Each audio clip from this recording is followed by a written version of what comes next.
नमस्ते मेरे प्यारे, मेहनती, मेधावी और महत्वाकांक्षी बच्चों। आज मैंने तुम्हें महत्वाकांक्षी इसलिए कहा कि तुम सब ये सोचने लगे हो कि मुझे परीक्षा में पूरे अंक चाहिए। और अगर हम ऐसा सोचते हैं और हम उसके लिए मेहनत कर भी रहे हैं, तो ये पक्का है कि तुम्हें 100% अंक मिलेंगे। देखो, परिश्रम कभी भी बेकार नहीं जाता। इसलिए बच्चों, अगर आज आप परिश्रम कर रहे हैं, तो इसका मीठा फल आपको ज़रूर मिलेगा।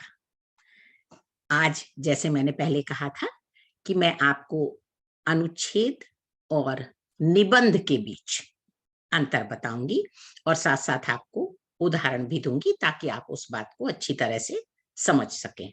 तो आइए, आज हम शुरू करते हैं। आज मैंने पिछली बार जैसे आपको बताया था कि आप कैसे अनुच्छेद और निबंध में अंतर कर सकते हैं। तो आइए, हंसते हुए हम आज की शुरुआत करते हैं। मैं आईजीसीएसई सीरीज हिंदी के माध्यम से आपके सामने, और आज के वीडियो में मैं आपको अनुच्छेद लेखन और निबंध लेखन के बीच अंतर स्पष्ट करूंगी।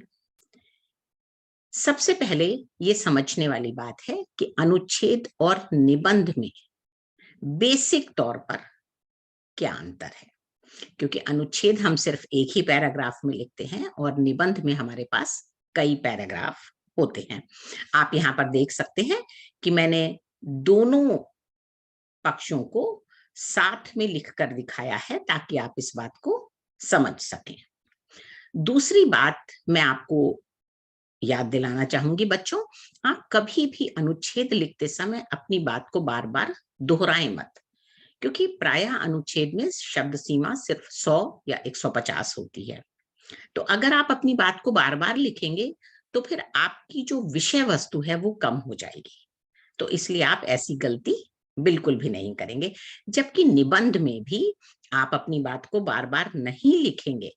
हालांकि निबंध अनुच्छेद की अपेक्षा थोड़े ज्यादा शब्दों में पूछा जाता है, लगभग 200 शब्दों में। तीसरी बात, अनुच्छेद लिखते समय आप एक ही पक्ष लिखें, क्योंकि 100 शब्दों में अगर आप बहुत सारे पक्षों को इंक्लूड करेंगे, तो वो आपकी विषय वस्तु ना तो व्यवस्थित हो पाएगी, ना ही स्पष्ट हो पाएगी।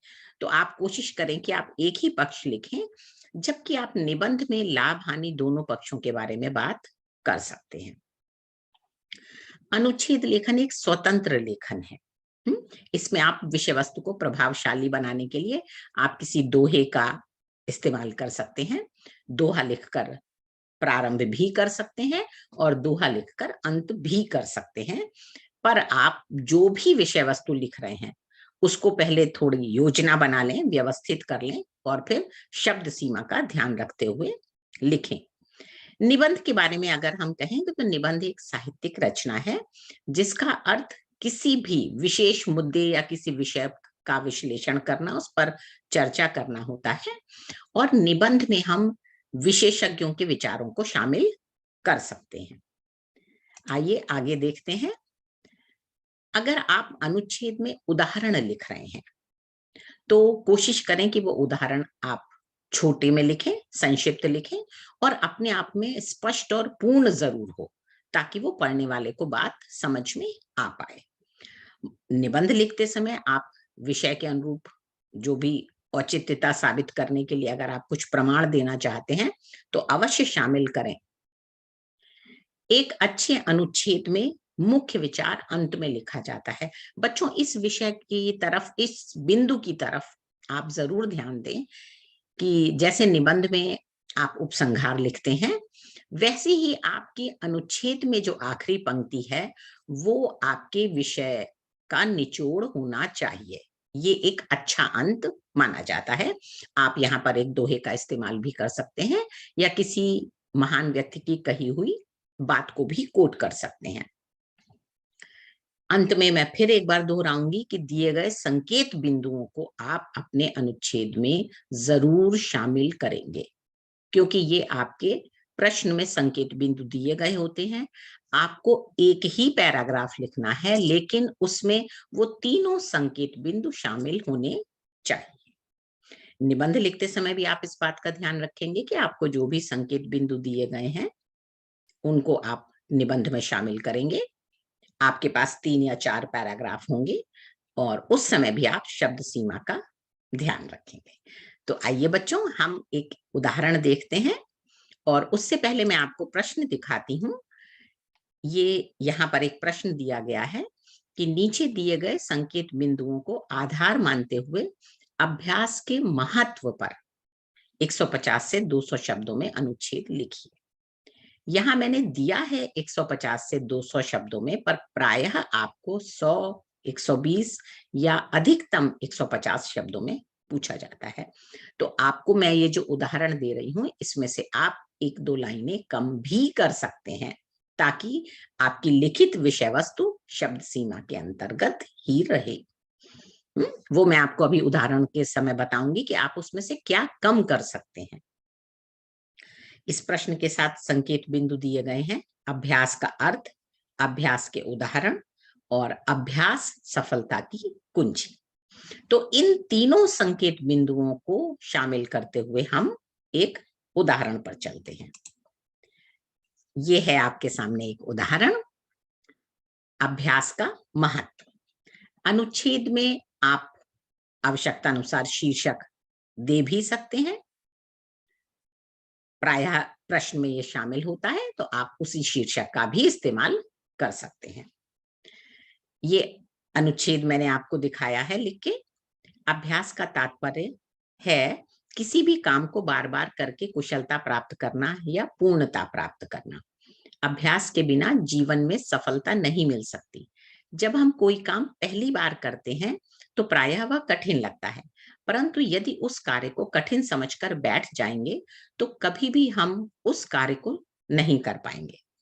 बार बार अभ्यास हमारे अंदर वह योग्यता पैदा करता है जिससे हम कार्य को कुशलतापूर्वक संपादित कर सकते हैं।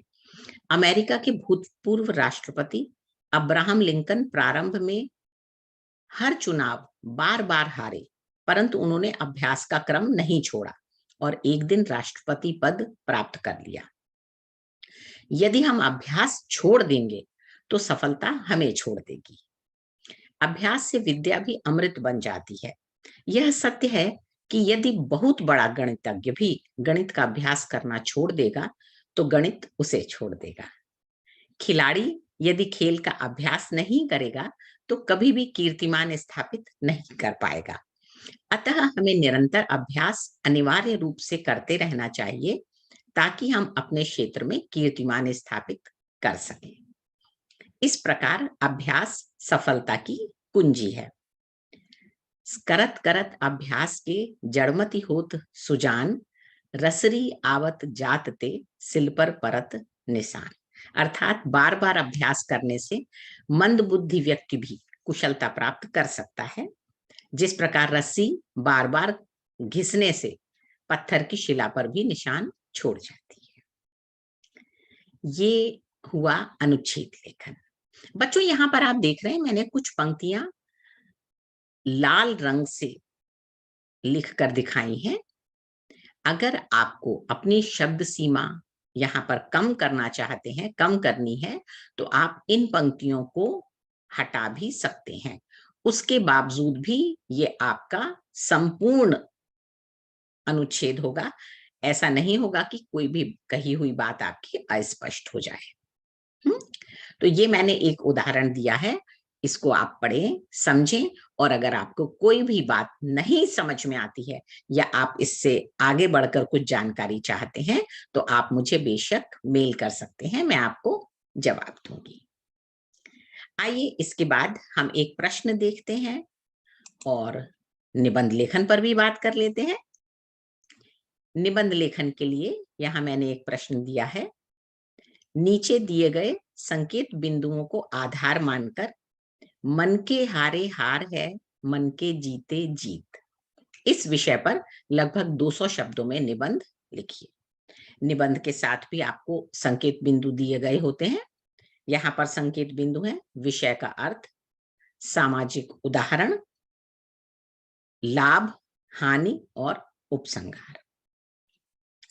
सामाजिक उदाहरण के अंतर्गत ही हम लाभ हानि को भी शामिल कर देंगे। यहां हम दिखा देंगे कि अगर हम इस बात का पालन करते हैं तो हमें क्या लाभ होता है और क्या हानि होती है।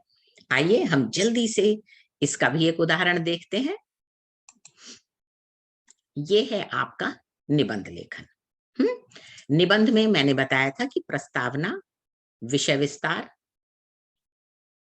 विस्तार के अंतर्गत सामाजिक उदाहरण दे रहे हैं हम, और उसके लाभ हानि बता रहे हैं, और अंत में उपसंहार। ये निबंध का प्रारूप है, इसलिए हमारे पास 3 से 4 पैराग्राफ निबंध लेखन में हो जाते हैं। निबंध मैं आपको पढ़ के सुनाती हूँ और आप इसे अच्छी तरह से समझ पाएंगे, और अगर कुछ भी समझ में नहीं आएगा तो आप मुझे पूछेंगे। हमारे जीवन में अनुकूल और प्रतिकूल परिस्थितियां आती जाती रहती हैं। यदि हम प्रतिकूल परिस्थितियों में भी अपना धीरज बनाए रखें और मन में उनको पार कर विजय प्राप्त करने के लिए दृढ़ संकल्प रखें, तो खुश रहने का संकल्प ले लें, तो विपरीत परिस्थितियों में भी हम उनसे हारे बगैर आगे बढ़ते जाएंगे। इसलिए हम सबका मानसिक रूप से मजबूत होना बहुत आवश्यक है। उदाहरणार्थ, खेल में विजय प्राप्त करने के लिए अच्छे खिलाड़ी में कुशलता, योग्यता होने के साथ साथ उसका अपने ऊपर भरोसा होना भी बहुत जरूरी है। महात्मा ज्योतिबा फुले ने महाराष्ट्र में स्त्री शिक्षा के प्रचार का काम शुरू किया। प्रारंभ में उन्हें समाज में घोर विरोध का सामना करना पड़ा था, परंतु मन में लक्ष्य की प्राप्ति दृढ़ संकल्प के साथ वे निरंतर संघर्ष करती रहीं।